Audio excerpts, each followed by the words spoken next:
길거리 가다가 사람 만났을 때 과연 저 사람이 나하고 유전자가 얼마나 비슷할까? 사람 유전자는 누구나 다 99.9% 똑같다.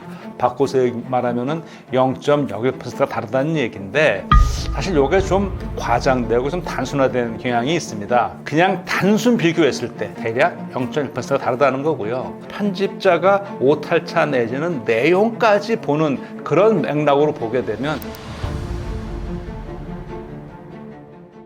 안녕하세요. 미생물학자 김흥빈입니다. 종종 미생물 변호사라고 제가 얘기하고 있고요. 미생물을 비롯한 생물학의 지식을 재밌고 유익하게 전하려고 애쓰고 있습니다. 지금은 연세대학교에서 미생물 연구하고 또 학생들 가르치고 있습니다. 고수에 대한 선호도도 유전될 수 있을까요? 고수에 대한 그 맛, 그 일부 유전 요인이 있지요. 저 같은 경우는 고수를 잘 못 먹습니다. 솔직히 말씀드리자면 잘 못 먹는 게 아니고 아예 못 먹어요. 고수를 좋아하시는 분한테는 좀 죄송하지만 저는 고수 향이 아주 노린재 향같이 나가지고 잘 못 먹습니다. 근데 저희 집에 있는 아이들은 고수를 굉장히 좋아합니다. 두 아들은 고수에 아주 매니아고요. 저희 아내는 고수를 제법 좋아합니다. 이거 가만 보게 되면 나는 고수를 안 좋아하는데 애들은 고수를 좋아한다. 어떻게 된 일인가? 이걸 좀 분석해 보면요, 고수가 그렇게 특정 사람들한테 저 같은 사람들 어려운 이유는 거기에서 나오는 향 때문이거든요. 근데 고수에 나오는 향 성분은 굉장히 많아요. 아마 한 100여 가지 향 성분이 나올 텐데요. 그 중에서 이제 알데하이드 계열 일부 화합물이 이제 그런 반응을 일으키는데, 고수를 좋아하시는 분들이 갖고 있는 유전자, 저 같은 사람들은 그 향을 감지하는 그 유전자에 약간의 변이를 갖고 있다고 볼 수 있습니다. 그러니까 이 고수 향에 대한 거부 반응, 유전적 요인이 있다고 할 수 있죠. 나와 타인의 유전자는 얼마나 비슷한가요? 길거리 가다가 사람 만났을 때 과연 저 사람이 나하고 유전자가 얼마나 비슷할까? 우리 다 같이 호모 사피엔스라고 그러는데, 자, 유전자를 비교해 보면 보통 그런 말씀 많이 들어보셨을 거예요. 사람 유전자는 누구나 다 99.9% 똑같다. 바꿔서 말하면은 0.01%가 다르다는 얘기인데, 사실 이게 좀 과장되고 좀 단순화된 경향이 있습니다. 우리 유전자는 DNA로 되어 있거든요. DNA는 4개의 염기로 되어 있습니다. 4개의 염기라는 거는 4가지 서로 다른 글자라고 보시면 되는데요. 그러니까 99.9%, 0.1%가 다르다는 얘기는 그냥 단순 비교했을 때 그 철자가 다른 것만 따져보면 대략 0.1%가 다르다는 거고요. 그걸 좀 자세히 들어가서 좀 맥락도 봐가면서, 그러니까 단순한 철자 비교가 아니고 편집자가 오탈자 내지는 내용까지 보는 그런 맥락으로 보게 되면 약 0.4%가 다릅니다. 그런데 이 차이가 사람마다 서로의 개성을 나타내 주는 것이죠. 혈액형만 해도 A형, B형, O형, AB형 이렇게 다른데 어떻게 그 정도밖에 차이가 나지 않나요? 저 혈액형 보시면은 다 아시는 대로 A형, B형, AB형, O형 있잖아요. 그거로 O형은 누구한테나 줄 수 있는 혈액형이고, 다 아시죠, 그거는? 그러면 O형 같은 경우는 누구한테나 줄 수 있지만 O형은 O형밖에 못 받거든요. 그 왜 그러냐? 결국 항원 항체 반응이에요. A형이나 B형에는 독특한 그 당 분자가 적혈구 표면에 있습니다. 그런데 O형은 그게 아예 없어요. 그 차이가 굉장히 커 보이지만은요, 실제로 그 차이가 왜 나오냐 하면은요, O형을 갖고 있는 유전자는요, 이 당분자를 만드는 유전자가 있거든요. 그런데 그 유전자가 중간에 글자 하나가 빠짐으로 인해서 그 당분자를 만드는 효소를 못 만들어요. 그러니까 딱 하나 차이에요. 글자 하나가 빠짐으로 인해서 O형이 되는 거예요. 그러니까 실제로 이 작은 차이 같지만 우리가 겉으로 보이는 차이는 다양하게 나타날 수 있습니다. 고수, 미나리 등 산염과 채소류를 평소에 좋아하지 않으면 고수도 선호하지 않게 될 가능성이 있나요? 그렇죠. 그 산염과 채소류들 다 비슷한 향을 내거든요. 고수, 미나리 다. 저도 어렸을 때 저 미나리 잘 못 먹었어요. 근데 지금은 굉장히 좋아하거든요. 근데 미나리 싫어했었고, 어렸을 때는 오이도 별로 그렇게 좋아하지 않았어요. 근데 지금은 굉장히 좋아하죠. 그런데 고수는 여전히 못 먹고 있지만, 당연히 아마 고수를 싫어하면 그런 류도 싫어할 확률이 있는데, 상대적으로 이게 차이가 좀 나기 때문에 저 같은 경우를 보게 되면은 그런 성향은 있었으나 미나리와 오이 등 다른 채소들은 지금은 잘 먹고 있습니다. 그렇다면 고수를 좋아하거나 싫어하는 성향도 유전과 관련이 있을까요? 앞서서도 말씀드린 것처럼 이 고수를 좋아하거나 또는 싫어하는 그 원인 중에 하나가 유전자에 숨어 있다고 말씀을 드렸죠. 정확히 말씀드리면은요, 후가 그 수용체 유전자 가운데 하나인데요. 그 이름은 ORA6A2라고 불러요. 그러니까 여기에 어떤 변이가 있냐에 따라서 고수에 대한 호불호가 이제 갈리게 되는데요. 그렇다고 해서 이 유전자 하나만으로 다 결정된다고 말할 수는 없을 것 같아요.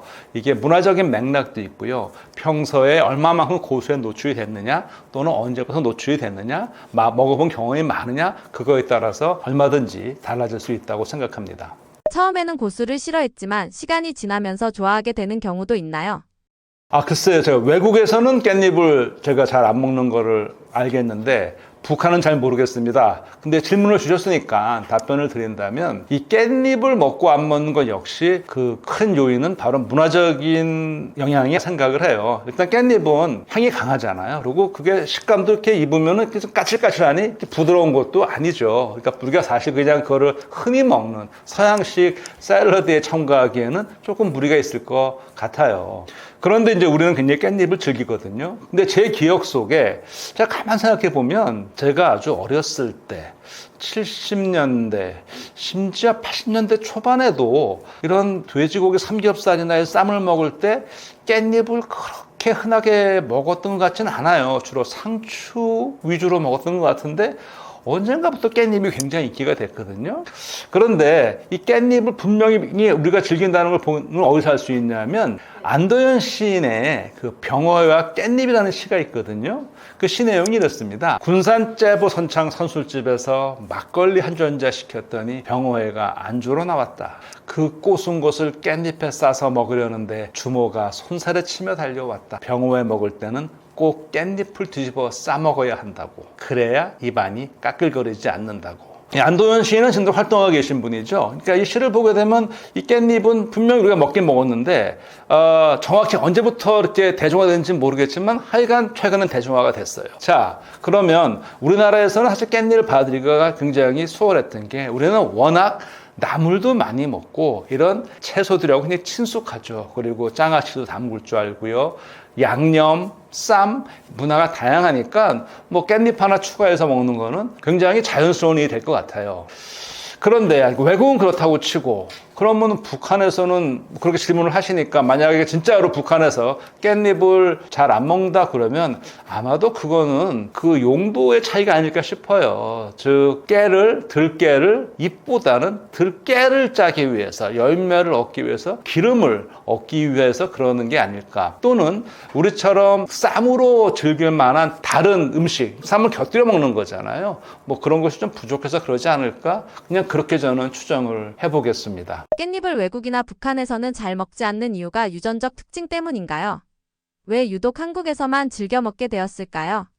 제가 방금도 말씀드렸습니다만 우리나라는 나물을 참 다양하게 많이 먹잖아요. 그러니까 우리 먹는 나물 중에 깻잎만큼 독특한 게 있다면 참나물, 방풍나물, 취나물, 고들빼기, 곤드레 뭐 등등등 제가 지금 다 열거하기가 어려운데 아마 우리가 먹는 독특한 그 나물들이 다 여기에 속하지 않을까 그렇게 생각이 됩니다. 수컷개가 소변을 볼 때 다리를 드는 행동은 어떤 진화적 사회적 의미를 가지고 있을까요? 질문 자체가 아주 전문적이네요. 사실 이 산책하다 보면 수컷 개들은 다리를 들고 아주 자주 그냥 거기다가 이렇게 오줌을 넣죠. 그냥 생물학적으로 질문 주신 것처럼 진화적으로 보면 이거 얘네 영역 표시 하는 거거든요. 거기다 이제 남겨서 내가 여기 있다, 여기 내 자리다 라는 거를 표시하는 건데요. 개의 그 오줌 속에는 이 페로몬도 들어있기 때문에 그 냄새를 맡으면 이 개가 어떤 그 암컷인지 수컷인지도 알 수 있을 거고요. 다음에 건강 상태, 여러 가지 정보를 전달할 수가 있어서 일단 얘네들은 오줌을 그렇게 여기저기 묻히고 다닙니다. 그리고 이제 그 다리를 그렇게 들고 하는 거는요. 다리를 들어서 쫙 하면은 오줌이 좀 더 높은 곳에 묻게 되거든요. 그냥 하면 땅으로 떨어지잖아요. 그러니까 높은 곳에 묻혀서 높은 곳에 묻으면은 조금 더 멀리 퍼질 수 있고 그렇기 때문에 더 높은 곳에다가 이 오줌을 지린다고 그래서 더 높은 곳에다가 오줌을 지리기 위해서 다리를 드는 것으로 그렇게 추정할 수 있습니다. 고양이는 왜 다리를 들지 않고 낮은 자세로 소변을 볼까요? 개뿐 아니고 객과 동물들은 다 수컷들이 다리를 들고 소변을 봅니다. 그리고 고양이과 동물들은 그렇지 않아요. 자, 이거 왜 그럴까? 이것도 추정입니다. 추정해 보게 되면 객과 동물들은 다 무리 생활을 하거든요. 서열이 중요합니다. 서열을 위해서 딱 거기다가 이렇게 소변을 묻히면 거기에는 뭐도 포함되냐면은 내가 지금 여기 있고 내가 더 위야라는 그런 거를 알리고 싶은 거거든요. 내가 너보다 더 세. 그런데 고양이과 동물들은 아시겠지만 얘네는 무리 생활보다는 얘네는 주로 혼자 단독으로 살거든요. 호랑이도 그렇고 혼자 살아요. 혼자 사니까 얘네들은 그것보다는 그냥 조용히 일을 보는데 그래도 이 애들도 이 영역 표시는 합니다. 다만 다리를 들진 않아요. 대신 꼬리를 세우고 쭉 소변을 뿌려버립니다. 암컷개나 어린 개는 왜 다리를 들지 않고 앉거나 웅크린 자세로 소변을 볼까요? 네, 사실 암컷개 같은 경우는 이제 해부학적으로 생각해 볼 수 있는데요. 해부학적 그 구조가 이 요도와 항문이 굉장히 가깝단 말이죠. 그러니까 그런 경우에는 암컷은 다리를 드는 것보다는 그냥 이렇게 앉아 쭈그리는 게 훨씬 더 소변을 보기가 더 편할 것 같고요. 그리고 어린 수컷 강아지들은 일단 이 다리를 들고 소변을 보는 행동에는 이 성호르몬, 특히 테스토스테론이 관련되어 있거든요. 그러니까 그 호르몬이 아직 활발하게 왕성하게 분비되지 않아서도 하나 있고 또 이 수컷 강아지들이 자라면서 그 어른 개들의 다 자란 개들의 모습을 보면서 모방하면서 학습하면서 그런 행동이 강화가 되는 것으로 알려져 있습니다. 소변을 얼마나 높이 찍느냐는 행동이 동물 사이에서 어떤 사회적 의미를 가질까요? 예, 요거 아주 재밌는 실험을 한 게 하나 있는데요. 소변이 높이 있다. 그러면 자, 나중에 다른 개가 왔어요. 근데 소변이 높게 있어요. 그럼 뭐죠? 소변이 높이 묻었다는 거는 그만큼 개가 덩치가 크다는 얘기일 거잖아요. 그러니까 높게 할수록 이 후각적인 메시지도 더 멀리 강하게 나가겠지만 나중에 봤을 때, 굉장히 덩치가 큰 개가 왔다 갔구나. 이렇게 생각할 수 있을 거라는 거죠. 그런데 그 2018년에 발표된 논문 하나를 보게 되면은요. 작은 개일수록 소형 견일수록 훨씬 더 다리를 높게 들고 각도를 높게 해서 이 소변을 보는 경향이 있다는 거예요. 그래서 이거 왜 그럴까 생각해 보니까 이거 일종의 허세라고 생각이 돼요. 그러니까 자기가 작잖아요. 아직 아무도 잘 못 봤잖아요. 어떻게 해야겠죠? 최대한 각도를 높여주면은 높게 올라갈 테니까 그러면 나중에 상대적으로 커 보일 거 아니에요. 그래서 자기의 그 작은 왜소한 몸을 크게 과장을 하려는 그런 행동으로 해석을 했습니다. 그 연구진이. 영상에서는 개와 고양이 외에 소변으로 영역을 표시하는 다른 동물도 소개되었나요? 많이 있죠. 보통 동물들은 다 배설물로 영역 표시를 하는데요. 제가 알기로는 아주 흥미로운 거 하나 본 게 하마는 소변을 볼 때 꼬리를 팽 돌려갖고 소변이 사방으로 튀게 그렇게 영역 표시를 하는 거를 봤습니다. 마치 스프링클러 같은 그런 식으로 소변을 보더라고요. 이처럼 동물마다 소변 자세가 다른 이유는 어떤 생존 전략이나 진화적 적응과 관련이 있을까요? 우리가 이 생물학에서는 이렇게 생각을 해요. 지금 현존하는 생물들이 보여주는 어떤 행동 특성은 다 나름대로의 이유가 있다. 어떤 이유? 그것은 생존 번식에 어떤 식으로든 도움을 줬을 거라는 거죠. 그러니까 예를 들어 신체 구조가 다리가 짧다든지 더 유연하다든지 여러 가지 이런 것들이 일단 그 이를 보는 자세 영향을 줄 수 있고요.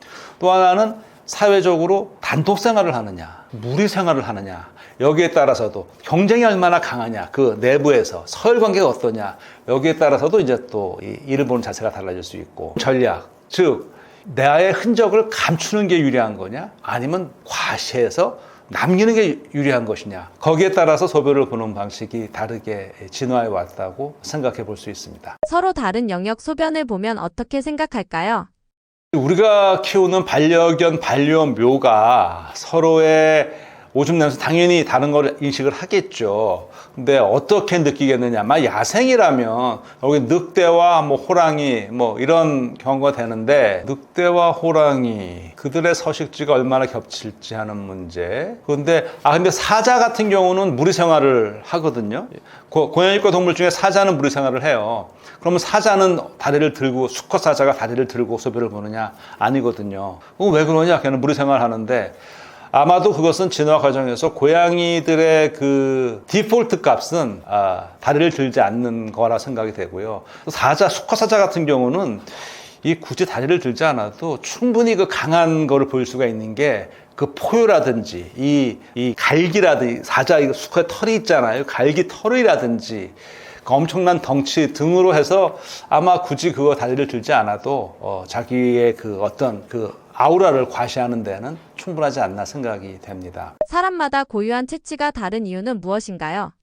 그렇죠. 사람마다 다 조금씩 몸 냄새가 다르죠. 우선 생각해 볼 수 있는 게 우리가 땀 냄새라고 얘기하고요. 또 피부에서는 뭐 땀 말고도 아시겠습니다. 뭐 피지도 분비되고 있지 않습니까? 그러면 이게 왜 냄새가 다를까? 첫 번째는 뭐를 또 얘기할 수밖에 없냐면은 사람마다 조금씩 유전자가 다르죠. 또 하나 요인은 뭐냐면 우리 몸에 살고 있는 피부에 사는 미생물들이 다 달라요.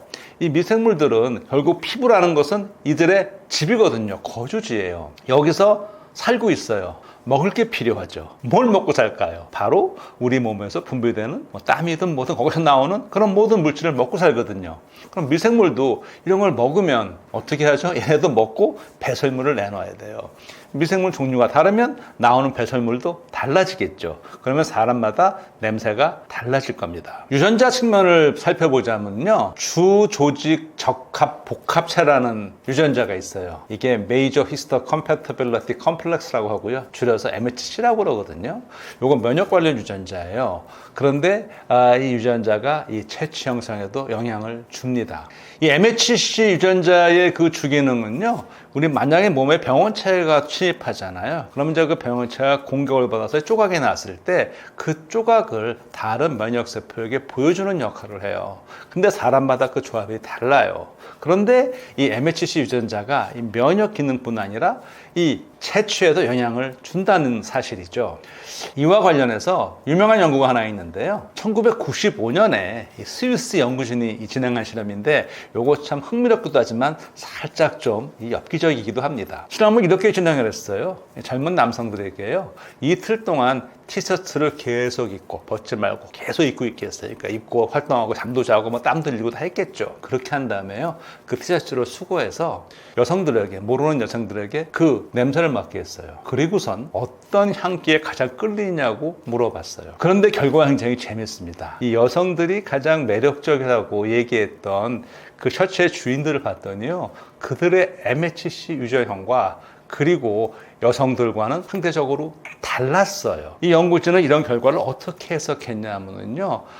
서로 다른 면역 유전자를 가진 그 상대와 짝을 맺을수록 자손이 더 다양한 면역을 갖게 되지 않을까. 그런 진화적인 이점이 아닐까. 이렇게 해석을 했습니다. 어쨌든 이렇게 면역 관련된 유전자지만 우리 채취에 영향을 주는 유전자가 있습니다. 왜 어떤 냄새는 유독 더 예민하게 느껴지는 것인가요? 사실 우리가 냄새는 굉장히 예민하죠. 우리가 감각이 오감이라고 얘기를 하죠. 우리 5가지 감각 중에 가장 정확한 게 뭐라고 생각하세요? 가장 정확한 건 후각이에요. 오히려 가장 부정확한 거는 시각이라고 할 수 있습니다. 좀 의아하시죠? 왜 우리 시각은 착시 현상도 있고 잘못 볼 때 많잖아요.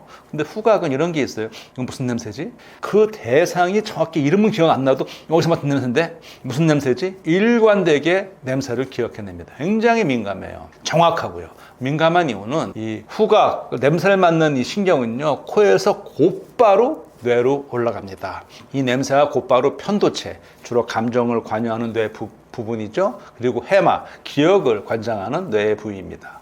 일로 곧바로 가기 때문에 냄새를 맡는 순간, 이거 무슨 냄새인데? 굉장히 예민하고 빠르게 이 감정과 기억 반응이 나타나게 되죠. 사람마다 싫어하는 냄새가 다른 이유가 무엇인가요? 이게 참 그런 것 같아요. 우리가 맛이라는 것도 굉장히 주관적이잖아요. 그렇죠. 그러니까 맛있다는 거는 내 기준으로 맛있는 것이 다 똑같이 맛있다고 말할 수는 없잖아요. 음악도 다 취향이 있잖아요. 그러니까 냄새 역시도 특정 냄새를 좋아하는 사람이 있는가 하면 그걸 또 싫어하는 사람도 있단 말이죠. 그러니까 이것은 그 사람들의 개성적인 문제이기 때문에 그게 왜 그러냐. 그렇게 타고났죠. 그렇게 유전적 조성이 돼 있고 또 아마 이런 것도 있을 수 있을 것 같아요. 특정 냄새와 연관돼서 아주 좀 안 좋은 경험이 있다면 오히려 그래서 나쁘게 기억됐다가 냄새를 맡는 순간 즉시 그냥 이 냄새 안 좋아 이렇게 좀 나쁜 감정이 불편한 감정이 올라올 수도 있지 않을까 생각이 되네요. 정말 한국인은 마늘 냄새, 유럽인은 치즈 냄새가 난다는 말이 사실인가요?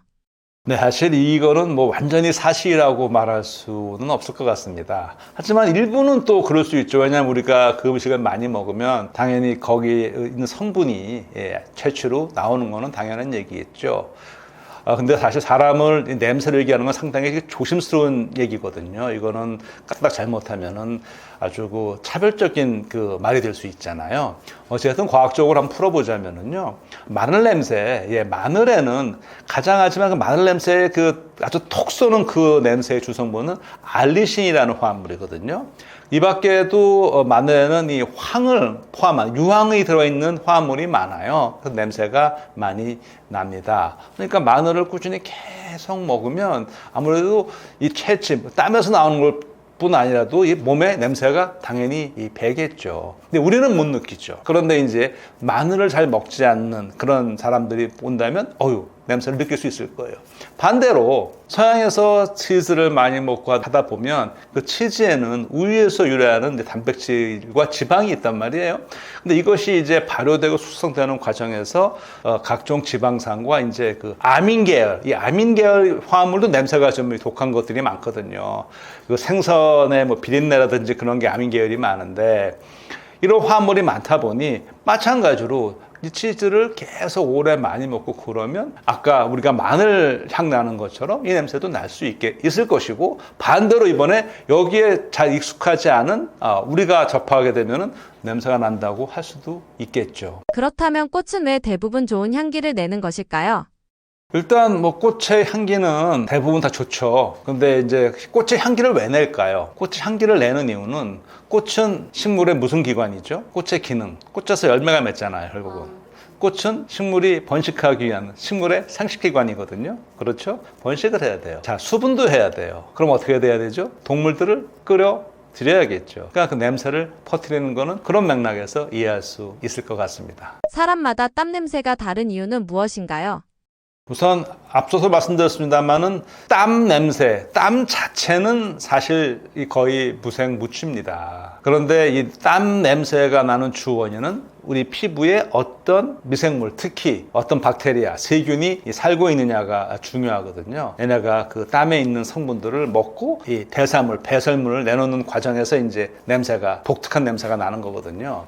근데 이제 우리 몸에서 나오는 땀이 크게 두 가지가 있어요. 땀샘이 두 가지인데요. 하나는 에크린 땀샘이라는 거고요. 하나는 아포크린 땀샘이라는 거예요. 에크린 땀샘은 우리 몸의 온몸에 퍼져 있습니다. 온도 조절의 주기능을 여기서 하는 거예요. 운동한다거나 열 나면 땀이 확 나오잖아요. 주로 이제 에크린 땀샘에서 나오는 땀이 온도 조절을 하는 게 주기능입니다. 에크린 땀샘에서 나오는 땀은 말 그대로 거의 무색무취예요. 또 하나 땀샘이 있어요. 아포크린 땀샘이라고. 이 아포크린 땀샘은요, 온몸보다는 특정 부위에 집중되어 있어요. 예를 들면 겨드랑이라거나 또는 이 가랑이 사이라거나 뭐 이렇게 집중이 되어 있는데요.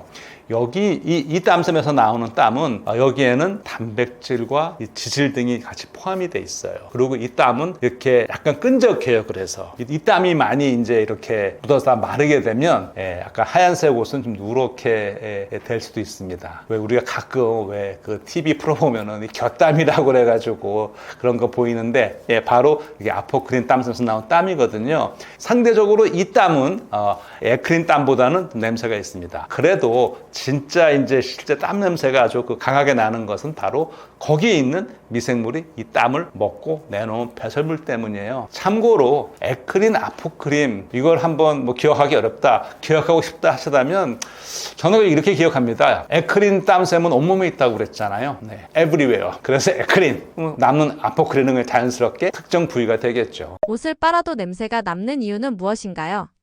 이거는 뭐 그냥 상식적으로 생각해 보게 되면 냄새를 내는 그 냄새 분자가 옷 섬유 안에서 아직 잔존하고 있다는 얘기겠죠. 그러니까 빨래를 했으나 뭐 특정 성분은 잘 안 빠져나가는 성분들이 있을 수 있잖아요. 근데 그거를 빼놓고 지금 질문하신 그 답을 드리면 제 전공이 미생물이니까 빨래를 한 다음에 우리 특히 뭐 장마철 이럴 때 빨래가 눅눅하면 더 냄새가 심해지잖아요. 그런 경우는 확실한 이유가 하나 있습니다. 바로 세균이 증식해서 그래요. 대표적으로 이 모락셀라 오슬로엔시스라는 세균이 있거든요.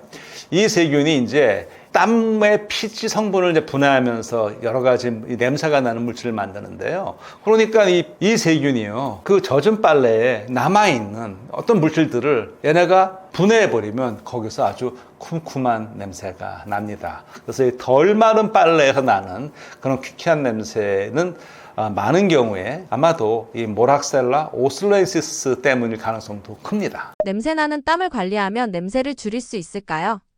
냄새라는 게 특히 여름철에는 다 아시겠지만 다 땀 많이 흘리고 제일 중요한 거는 이제 자주 샤워하고 씻는 게 제일 중요하겠죠.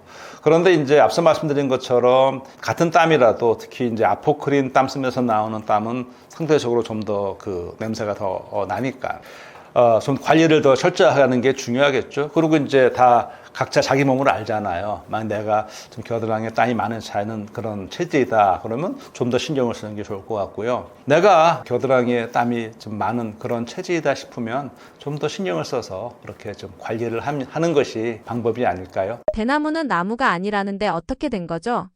네, 대나무는 나무가 아닌데요. 이 대나무를 말씀하시니까 제가 이 시조 하나 읊어드리겠습니다. 조선시대의 문신인 윤선도의 오우가라는 시인데요. 한번 들어보시죠. 내 벗이 몇인가하니 물, 돌, 소나무, 대나무로다. 동산에 달이 뜨니 그더욱 반갑구나. 두어라 이 5밖에 더하면 무엇하리. 중략하고요. 맨 마지막으로 가겠습니다. 나무도 아닌 것이 풀도 아닌 것이 곧기는 누가 시켰으며 속은 어찌 비어있느냐. 저러고도 사시사철 푸르니 그를 좋아하노라. 자, 이 시절을 보면은요 이미 알고 있었죠. 풀도 아니고 나무도 아닌 거. 자, 대나무는 나무가 아니죠. 명백한 이유가 하나 있죠. 잘라보세요. 나이테가 없습니다. 속이 텅 비어 있습니다.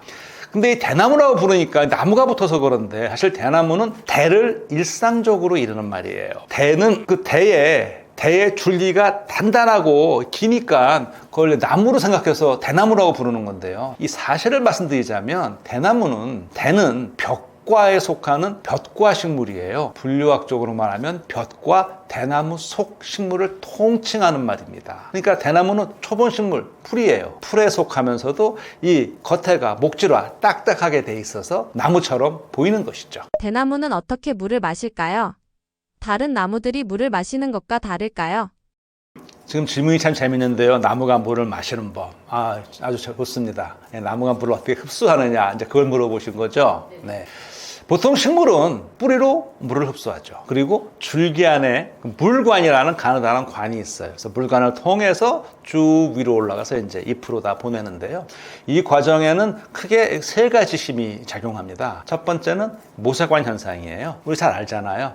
빨대로 쭉 빨면 물이 간을 쭉 딸려 올라가잖아요. 모세관 현상. 그러니까 물관이 좁으니까 좁은 물관을 따서 위로 쭉 올라오고요. 두 번째는 증산작용. 잎에서 광합성하면서 식물도 숨을 쉬어야 되거든요. 그러면서 수증기가 밖으로 나가요. 그러면 나간 수증기만큼 보충해 내야 되잖아요. 그러니까 수분이 증발하니까 마치 위에서 물을 끌어당기는 한 힘이 생기겠죠. 이 증산작용이 하나 있고요. 그 세 번째는 이 뿌리에서 물을 밀어 올리는 힘이 있어요. 즉 뿌리가 땅에 받고 있는데요. 어쨌든 뿌리 안에 있는 세포 속에 더 물질이 땅보다는 더 많이 들어있다 보니까 3초에 의해서 물이 이렇게 들어오게 되거든요. 그러니까 들어오는 그 힘, 그 압력으로 이제 올라가죠. 이 3가지 힘을 합쳐서 이제 물이 올라가게 되는데 대나무도 마찬가지예요. 이 힘을 다 사용하는데요. 다른 나무하고는 중요한 차이점이 있죠. 자, 이 나무는 앞서서 말씀드렸는데 자르면 나이테도 있고 안에 꽉 차 있잖아요. 얘네들은 이제 해가 지날 때마다 굵어지면서 물을 운반하는 물관도 이제 늘어난단 말이에요.